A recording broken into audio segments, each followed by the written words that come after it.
Today's video will focus on the period between 1377 and 1380, with the dominance of the continual councils. In this video, we will approach two aspects. The first is to explain why the councils were chosen as the form of government, and the second is to discuss the makeup and aims of the three councils. So firstly, we need to look at the reasons why the councils actually ruled the country between this period. The answer is quite an obvious one. Richard was only 10 years old when he came to the throne, and therefore he was required to rule as a minor. Richard II is one of 6 kings to succeed the throne at a minority age. Richard's grandfather, Edward III, succeeded following the death of his father, Edward II. The situation for Edward's minority was very different.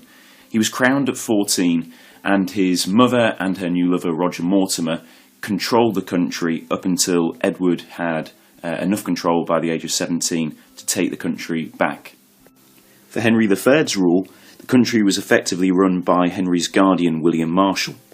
So in the past, child rulers had been aided by a guardian or a close-knit group of people associated with the royal family. The problem facing England in 1377 was who could they choose to aid Richard through this minority part of his reign. There was one obvious contender. John of Gaunt, the Duke of Lancaster, was Edward III's eldest surviving son. But the problem was that many disliked Gaunt, mostly due to his accumulation of wealth, but the fact that he was also seen as a schemer, particularly with his sympathies to the Lollard movement, which we'll look at in a later video. The other two potential contenders were Edmund, Earl of March, and Richard, Earl of Arundel. The problem with these two is that they weren't related to the Plantagenet family through blood, and giving such a degree of power and control over to these two individuals might alienate other noble families. So the solution to this problem was that Richard would rule the country. That was the pretense that was given to the country and to its subjects. The reality was that councils set up by magnates, then by Parliament, would administer the country. These councils have come to be known as the Continual Councils, and they ruled England between 1377 and 1380. Their makeup was decided upon by Parliament and by leading magnates, and each of them have a very distinct character. So the first Continual Council was from July to October in 1377. The second was between October 1377 and October 1378. And the third and final Continual Council lasted from October 1378 to 1380. What we're now going to look at is each council in turn, who they were made up of, and their aims. So firstly, we're going to look at the first council. The main aims of the first council were threefold. The first was to promote peace and reconciliation between the court and the Commons of Parliament after the squabbles that had taken place in 1376. The second aim was to give a sense of continuity and to provide stable government from Edward's reign. And the third was to show a united front that the country was working together under the new reign of Richard II.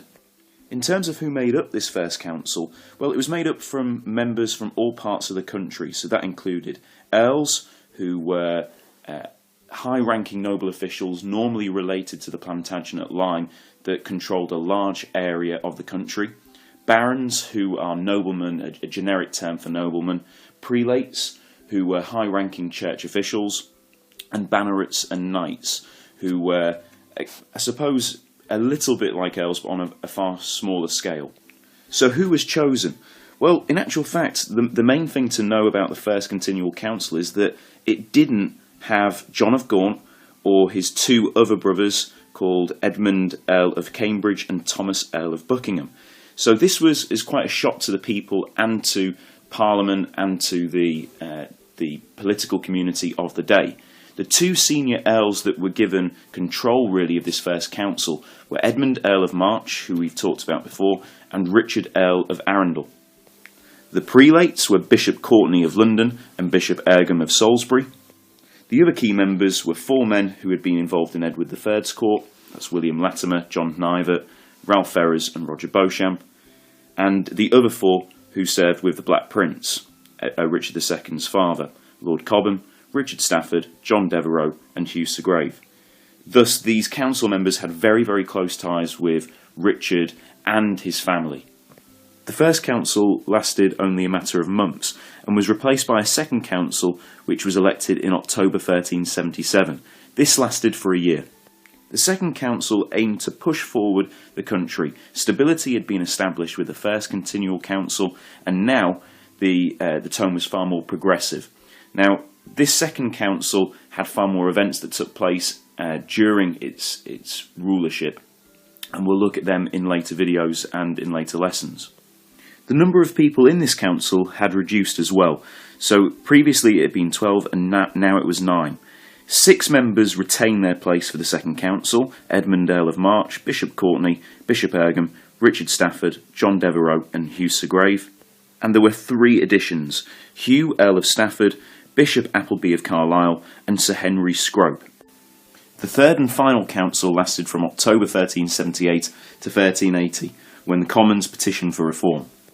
The main aim with this council was to completely disassociate with the past, and you can see that in the reflections of who was chosen to be a member of this council. So no member of the second council retained their place in the third. There was a few people who have come back from the first council, such as Richard of Arundel, and there was some newcomers: William Earl of Suffolk, Bishop Wykeham, Bishop Harwell, Robert Hales, Aubrey de Vere, Robert Roux, and Roger Beauchamp also had returned from the first council.